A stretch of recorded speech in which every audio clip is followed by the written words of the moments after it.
So I'm working on my 95 here, Chevy k1500, and problem was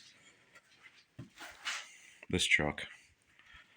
Problem is, I didn't film what was going on. Was driving the other day, went to turn my heat off, heat stayed on, wouldn't go off. If you jiggled this around in one of these 2-3 positions, jiggled it around, for some reason you get it to shut off. So I took it out, disconnect them 2 plugs, and you can pull this thing out. Just one piece like this. It's a heater fan control switch. You can pop these tabs out right here. There's 3 little tabs that'll be holding it together.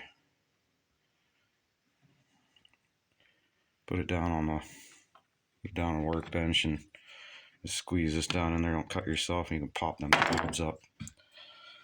But look how dirty that is in there. I don't know if you can see that. Focus. Hello. Maybe it's not going to focus. Anyways, that's pretty dirty in there. I don't know why this isn't focusing.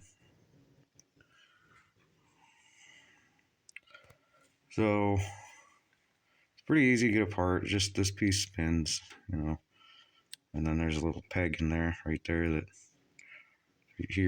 makes contact with these. And everything's pretty dirty, so I'm going to clean it up real good and see if we can get that working again. And yeah, mine's broke. I also cut my lights out. And you'll see what I did. I'll show you how I make that light up again.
No, I don't have any electronics cleaner. I wish I did right now, but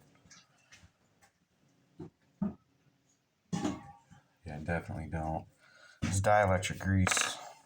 We're just gonna spread some fresh around on there. Don't use your finger, probably.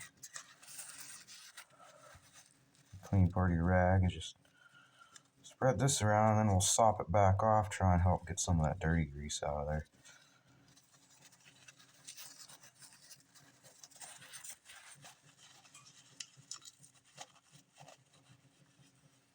Rub around, help get some of that dirty grease out. We'll coat it up again real nice. Just like this. If your hands are real dirty, don't do this, but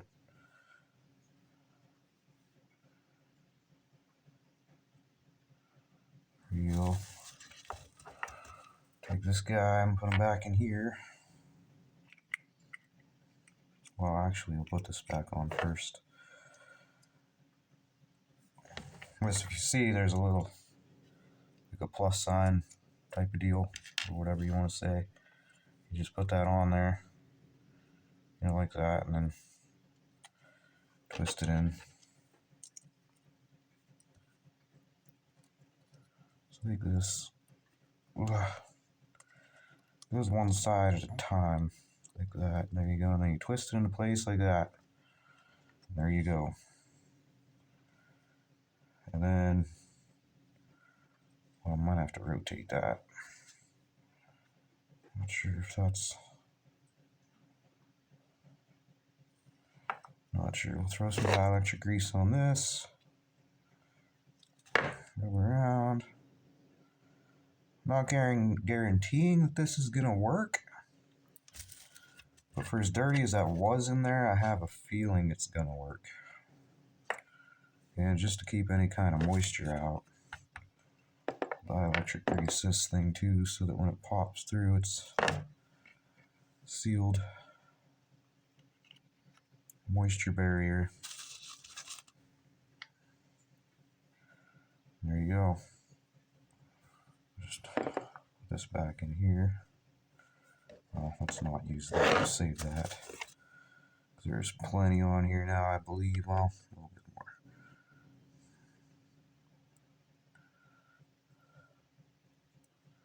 more. Just throw this back together.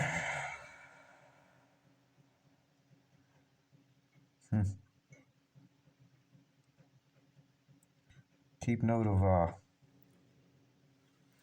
which way it comes apart, because now I don't remember. Well, I guess they line up so that it can only go together one way. Yep. Alright, so yeah, there's a notch right there, so that's the way it'll go in. Right there. Push her down. Oof, that's a little rough.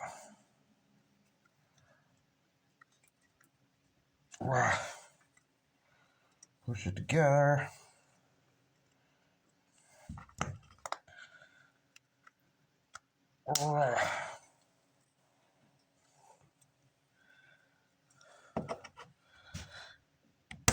There we go.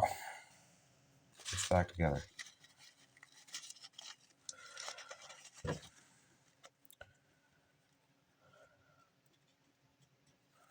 sure it turns free the way it's supposed to, hopefully. I don't want to take it apart again.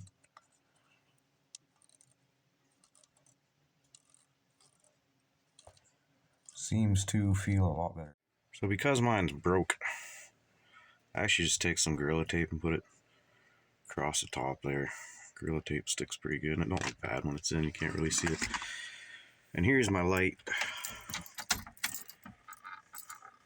Now you turn your lights on. See? Comes on with a light switch. But that was a light down there. I couldn't get the lights working again in this. It just wasn't getting voltage through the wires, so I actually just take that light and I'll just like pretty much put it on the back of it right here. You could see where it was. Just lay it across there.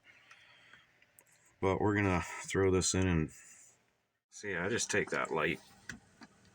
I take that light and I put it right back here. And then it shines through nice.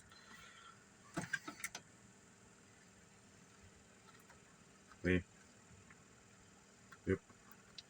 Well, you gotta get it like where, yeah, see, there you go. And it comes on with the lights, so wanted to show you that. And to confirm, I don't know if you can hear that, but she did not work. So it looks like I am going to be spending, I think it's $18.99 at O'Reilly's for that switch I took apart. And that should fix it. I might look into, I have a rocker switch on here that I don't use. So I might see if I can just run the power for that little button there into that rocker switch. And I think that should work. So I kept messing with that switch. So I got my light back in there. But yeah. I kept messing with that switch. And I got it to work. I don't know if you can hear it. When it doesn't work here, it never did though. So, yeah. See, here is what I found out. And I'm not going to take it apart again because, sorry I didn't film it, but that was crazy. See how I got that light just back there? Anyways, what I found out was that little brass piece that spins on that spring, there's a divot in it.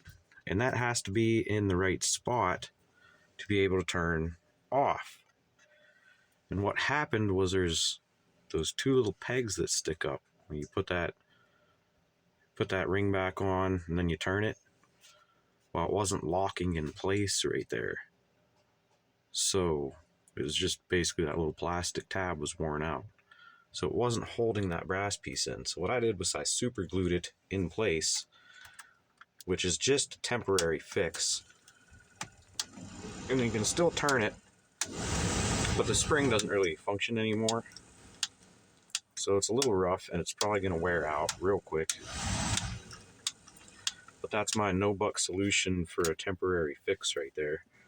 Or temporarily permanent, we'll see. The other thing is,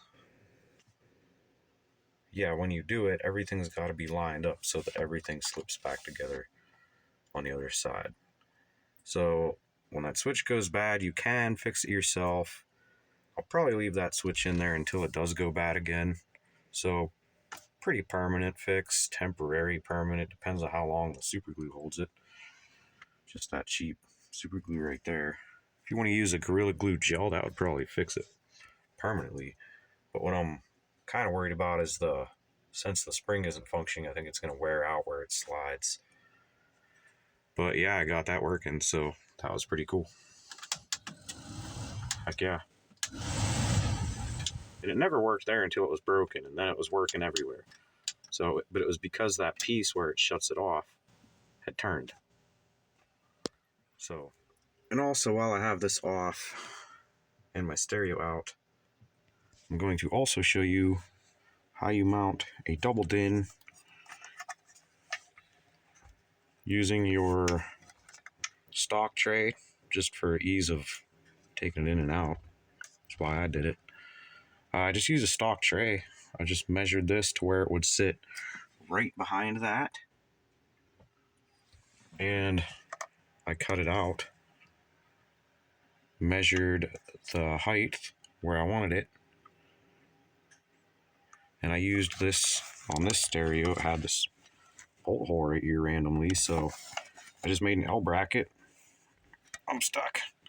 Made an L bracket, and I just self-tapped that on there, and that's how it's been, and it's sturdy, it works good. And honestly, to fill the gap, I used some Gorilla Tape around some cardboard.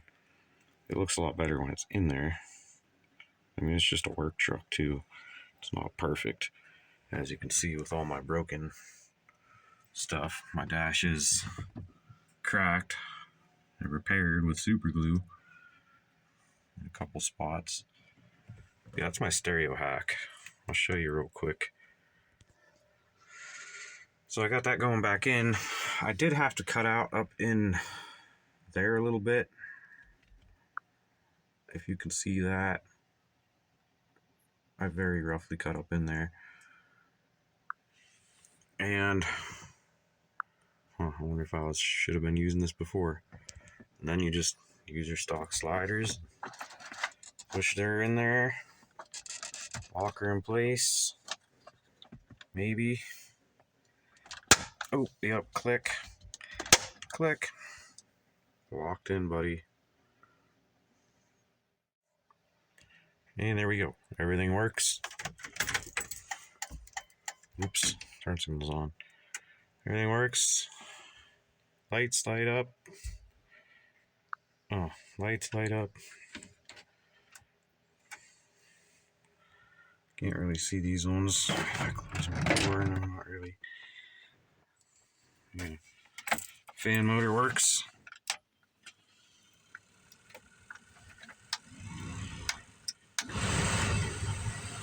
You can hear that.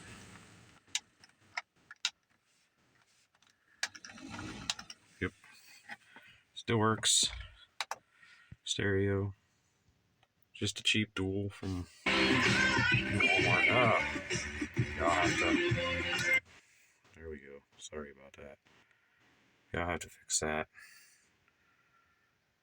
So there it is. I got it tucked up a little bit. I don't know why that's happening. Oh, I know why. Because I used something down between this and this to stabilize it. And the one I originally was using, I lost. So whatever one I have now has it crooked. So I'll fix that.